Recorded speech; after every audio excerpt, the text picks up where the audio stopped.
महात्मा गौतम बुद्ध की कहानियों की सीरीज में एक नई कहानी लेकर आए हैं जिसका नाम है गुस्से का जवाब। तो चलिए कहानी शुरू करते हैं। एक बार की बात है, महात्मा बुद्ध अपने कुछ शिष्यों के साथ एक गांव में पहुंचे। वहां पहुंचकर गांव के बाहर ही उन्होंने अपने रुकने का इंतजाम कर लिया। जब बुद्ध के वहां पहुंचने की खबर गांव वालों को मिली तो वे हर दिन उनकी प्रवचन सुनने जाने लगे। ऐसे ही एक दिन एक व्यक्ति वहां आया और महात्मा बुद्ध को बहुत बुरा भला कहने लगा। उसने बुद्ध से बहुत अपशब्द बोले, वह उनका बहुत अपमान करता रहा। उस व्यक्ति के इतना सब कुछ कहने के बाद भी बुद्ध कुछ भी नहीं बोले, वो बस शांत बैठे रहे और उस व्यक्ति की ओर देखकर मुस्कुराते रहे। बुद्ध को मुस्कुराता हुआ देखकर उस व्यक्ति का गुस्सा और अधिक बढ़ गया। वो बोला, मैं तुम्हें इतनी देर से गालियां दे रहा हूँ और तुम कोई जवाब ही नहीं दे रहे हो।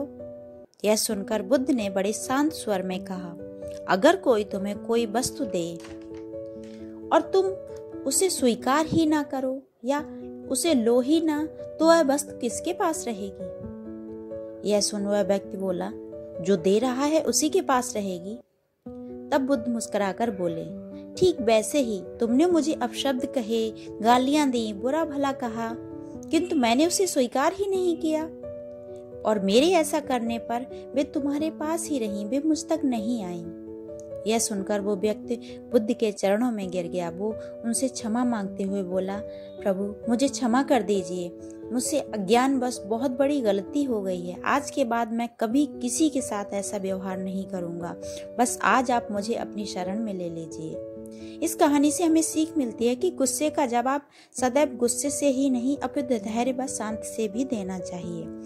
हम नकारात्मक व्यक्तियों से जितना दूर रहेंगे, जितना उन्हें अपने जीवन में न आने देंगे, उतना ही हमारा जीवन सरल और सुंदर रहेगा। हम नकारात्मक व्यक्ति जितना हमारे करीब आते हैं या हम जितना उन पर ध्यान देते हैं, हमारा जीवन उतना ही कठिन हो जाता है।